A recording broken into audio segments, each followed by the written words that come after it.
Yeah, it's so disappointing as a player. You work so hard in the off season. You give everything you have to be prepared, and there was almost a little bit of extra motivation, obviously coming to Utah and being so excited about such a big year and how we can write our own history and all that. And 4 games into the year, it kind of just goes away. So it was a tough time, battle, obviously, to just get through it, find peace with it, know that it's nothing I could have done, and uh, to know that my season could have been over, that it sucked. But thinking now, big picture, just happy that I kind of found a way to get back this year and find my game, be out there with the guys, be in front of the fans, be in front of you guys, and play hockey again. So it was battle mentally, physically. I thought the team gave me everything I needed to kind of get through it, and couldn't be more grateful from top to bottom. Everybody kind of helped on the way, and yeah, just happy to kind of be out there, play my game again, and find a groove with the guys. What did you learn about yourself during that stretch now that you're on the other side of it? Yeah, I mean, I probably dug into my emotions a little more than I thought I wanted to, but it just I really do care so much. I realize it's not an act. I love this game. I love my teammates. I love playing for a passionate state here and fan base, and I think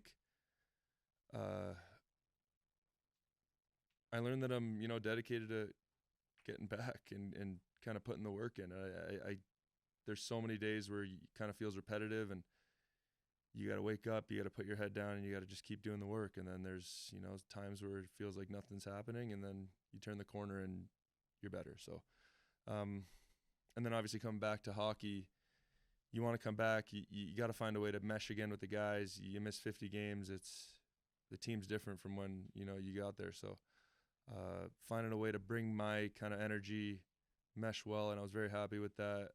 Obviously the guys we're all a really close-knit group, so it was easy for me, but meshing well and then finding my game within that, where it's going to be in the lineup, and just kind of getting back into the groove. So I learned a lot. Big growing year for myself, obviously, not only as a player, but kind of as a leader as well. How I can drive energy within the group, and how I managed all that with the injury. So it was a big year. How close you guys were. Is it hard to not look back and be like, what if, what if, what if? Yeah, yeah, yeah. Johnny's another good player who missing. We had a lot of bad injuries throughout the year, and what if? Obviously, you want to be an impact, and at the same time, our game is just so much more than a couple players. So we think about it. You don't want to. You see the growth as a team, when we're healthy, and how well we can play, and that part of it's encouraging. But at the same time, it's in the past now, and what if is a great question, but at the same time, it's kind of it's over and done with, and the group as a whole is way more important than a couple guys missing. So I think just the growth from the team all year has been big. Did you like the way that you performed once you came back and finished out the season? Yeah, I was happy with it. I mean, I wasn't sure how I was going to perform. Obviously, coming back from an injury that probably could have shut me down for the year, and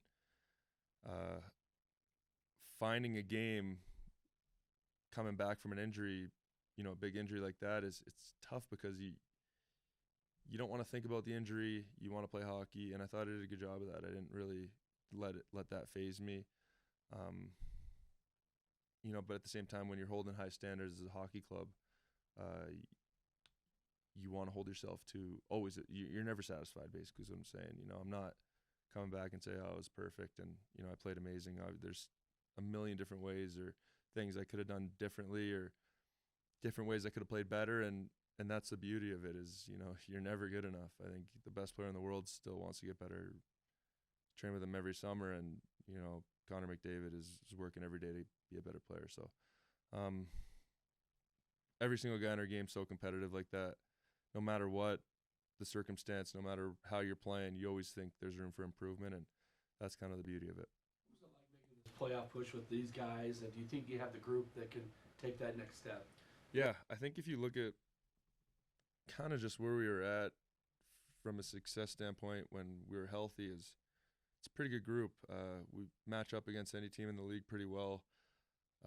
At the end of the day, it's the NHL. There's obviously those stinkers that are in the past, but night in, night out, we had the belief that we could beat any single club in the league, and I think we showed that. So having the push and being in those tight games down the stretch, I know we didn't get the job done, but at the same time, like, that learning experience is so important for every single guy in the room. We're in that situation. We know what it's like to be in those high pressure moments, and we all wanted to win more than you could even think about. But at the same time, you got to sit back now, and we're all sitting here and thinking, okay, where's the growth? How did we grow from that? How do we learn from that? And how can we be better? So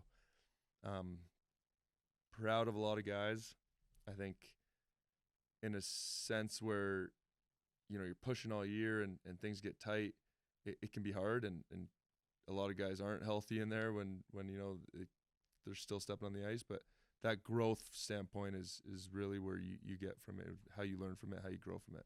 Speaking of that growth, seems like Kesselring and Bada and a couple of those other guys really stepped up while yourself and John were out. What can you say about their play and their progression that from those guys that kind of stepped up? Yeah, I mean, I've said it before. They did a great job, obviously, but at the same time, it's me and John we're not going to change that much. It's such a team game that I think any single guy can be ready. It's the NHL. Every single player's a good player, but any guy's got to be ready to step up at any moment, and they did a great job, obviously. Ole found himself in a good situation here, where it wasn't great for him somewhere else, and he came in, he found his confidence and stepped up. Kess the same way. Kess is a great player on a good team, so those guys did a great job, and obviously, they're going to be big parts going forward. Are you looking forward to having a permanent team name?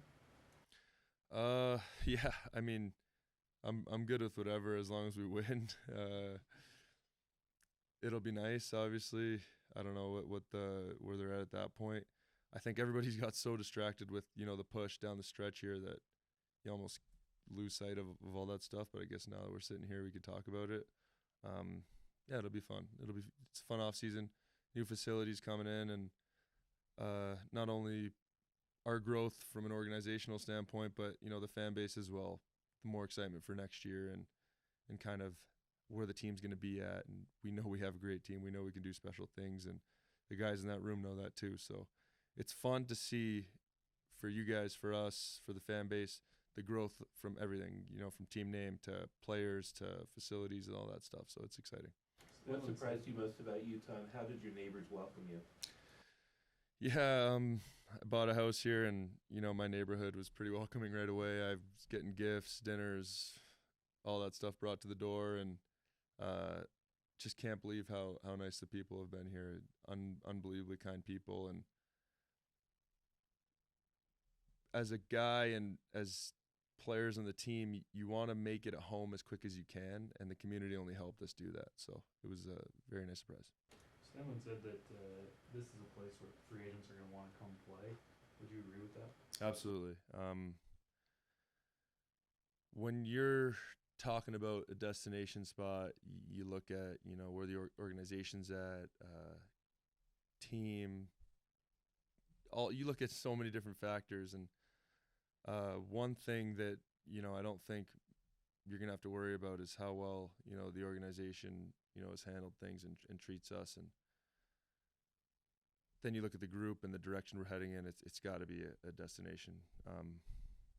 I can't say enough good things about from top to bottom what this organization has done for myself and for the guys. And when you have that backing you, and you can focus on what you're doing on the ice, there's no other distractions. It's so important. It's all you could ask for as a player. And I think he's got a great point, and it'll be a destination for sure.